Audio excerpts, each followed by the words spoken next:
yawangan ole bilo chodinin rainin ignan claim kamolol ani chemiru jilang kan meuri mejmur kamolol ole bro ganair margun cholag yen ko air ko badok imalo je video ini lo awai ignan claim em kamolol lewo chonanin claim sister Pina ganan margun ledok challenging boy margun share nan wan anich em pogodongan ke chuan agro yon ilo chodinin raini em iban pag chuan yen ay dok elang ngay or chuan pai bolipyop ignan pogodongan ke chuan nan iro jal dilo purwo ilo weekend ogiya aizia yang ol chilu jabada chuan ngan chilu yon ngani wan mala godum ridi ajba Israel iro jawar kaman man yoga jaba kunjab lelong inaj lo maur nyuk ya ligut adam inam koy ko jag yalanga kona irbilag ren ko rumilaw inaj peripam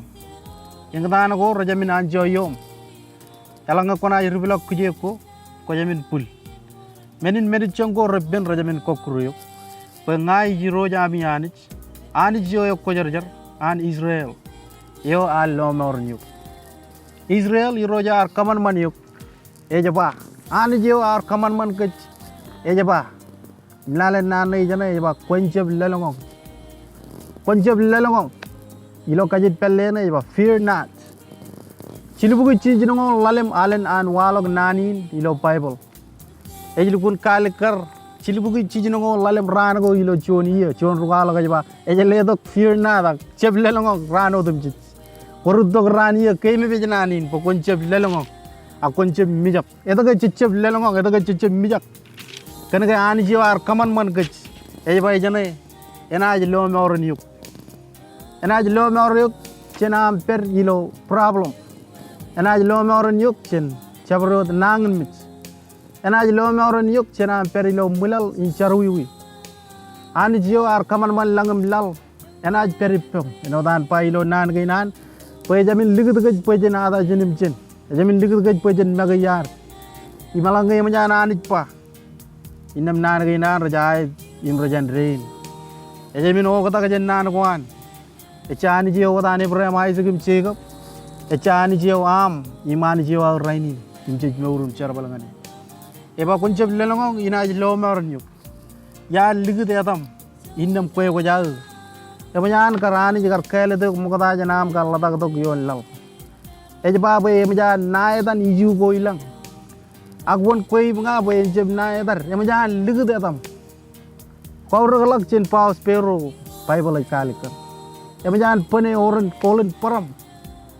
ejala wale bar chijep chutak imelang oram ine bada gan yilijum chaklat yalang or chaprot situation a problem ko jioni raidi ani jadi low menu dunji ani jadi low situation ne koj peri emet kachidak kogon yidongani alanga koy gochi lelak mewre am gan yiroj ko jay go chiwon am rilo mor imeda yodan e Jesus Christ walla da godilo yon ne ba alanga kona yirbelo ren ko romilal inaj peripem ilo weekend ogiya ke kumrar pak family nam rongan talim ngan lekan kamar dalim barbecue mangai pen ronum kajo tahu elegun tok ya gay jino nana lang kamangar parrol dogum chujino tu tongan hotel ga boyar rar kanan tudu im gay bak chonya lari gron ni jimrongan ijo lo chumi polo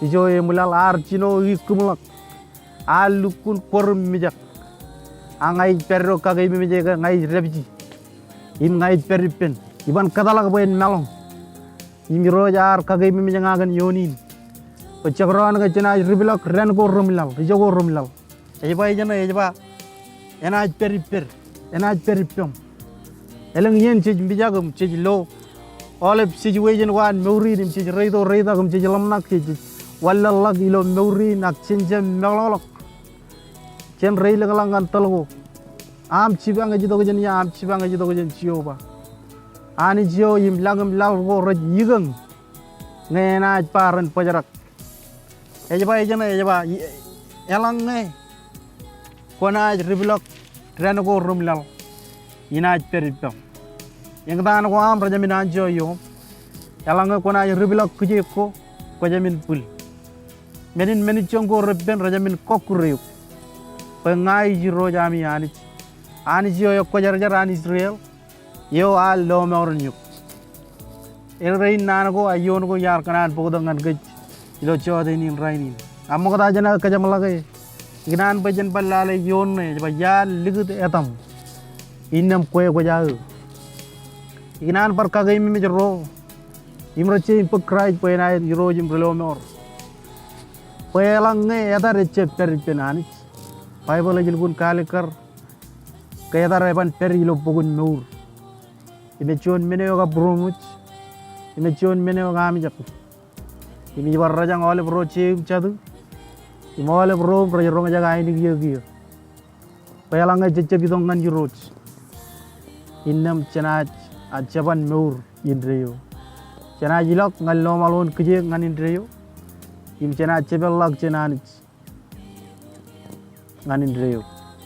Echon situation chon wewe no cebe man ilar kalman lag jana ngale.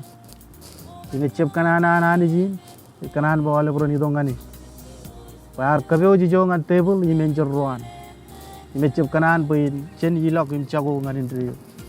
Keme mi jana nagain ba yiro jo ar kaman man yo gajba. Konjeb lelongong inaj lomoren yo. Ya ligu tatam innam koy ko jaw. Yalanga kona ribilak ren ko romilal inaj peripem. Yang dana ko am rajamin anjo yo. Yalanga kona ribilak kuje ko jamin pul. Menin chongo repen rajamin kokru. Penga ijiro jami ani. Ani jo yo ko jar jaran Israel. Yo al lomoren yo. Kejar. Ani jalab chebe bejalang ai kamulu kenawai. Kumol kan nana gay naam juro ragajur. Nana gay naam juro taran barka gay mi mijgin. Ko jiya ko ken. Yam ligu tedam juro. Im kemi jam. Yalanga kemna jilog lo jogo romlal juro kemi kemi mit. Ko peripem. Yalanga kemna ribuk kije ko juro kem chala ke kempan pul. Tenga ani jo ani Ibrahim Isaac kem chego pe chogo ilo kem. Im yo ilo kem yala balak im agajo lak chen yo ilo law. Ngai chargan chabro dar rong jaga nani nam ilo chodini. Yo mi chen pogok penan yiro jim relomor. Yiro pogon kono no ilo purun. Im pogo to ngal lomor. Rendri ngai char ilo dan Jesus komol.